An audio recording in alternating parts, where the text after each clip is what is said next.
qalinka sida ee Soomaaliyeed waxaanu isu kaashanay danguud iyo dadaal sida arkaysaan waxaanu wadnaa qurxin daahin dayactir iyo naashnash sida ay ogtihiin bulsho waliba qalad waa ka dhacaa halkan hadda ka hor waa ka dhacay qalad sida ay ogtihiin mudaharaad baa ka dhacay keenay dib calankii jamhuuriyadda sawirkii madaxweynaha jamhuuriyadda astaantii qaranka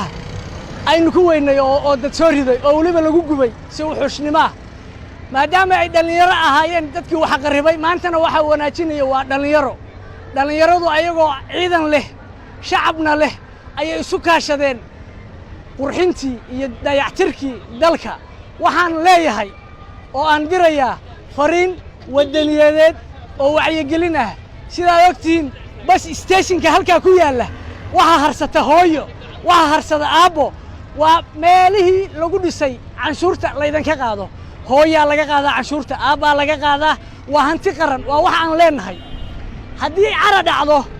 dadku ma burburiyaan hantida guud ee la wada leeyahay astaantooda qaranka ma ku ciyaaraan calankooda jamhuuriyadda ma gubaan Soomaali waxaan leeyahay dal waxa dhisa dadkiisa isku duubni iyo midnimo iyo wadajir baa guul lagu helaa war dalkeena aan dhisano sida aan isu dhaano waxaan u sheegayaa bulshada Soomaaliyeed shakhsi xun haday dhalinyaradu leedahay laba xun haday dhalinyaradu leedahay dhalinyaradu ma wada xuma kii dumiyay dhalinyaro ahaa kan maanta calanka suray dhalinyaro waay ka sawirka madaxweynaha jamhuuriyadda suray dhalinyaro waay waxa way haddaan arki jireen oo nin askarta ka mid ah oo qalad ka dhacay oo booliska Soomaaliyeed inkastoo xiran yahay ninka taalada rinjiyeeyay waa booliska Soomaaliyeed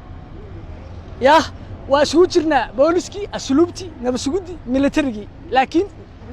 nabasugudda uma ogolin kaamirada waxa weeye waxaan iskaashanay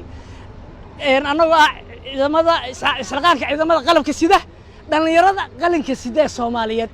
dhalinyaro markii aad bay u fara badan tahay waxa weeye annaga haddaan nahay ciidamada qalabka sida annaga qorigii u taagan amnigii iyo difaacii haddaan annagoo shaqadii kula jirna yaanu ilaalintii wadnaa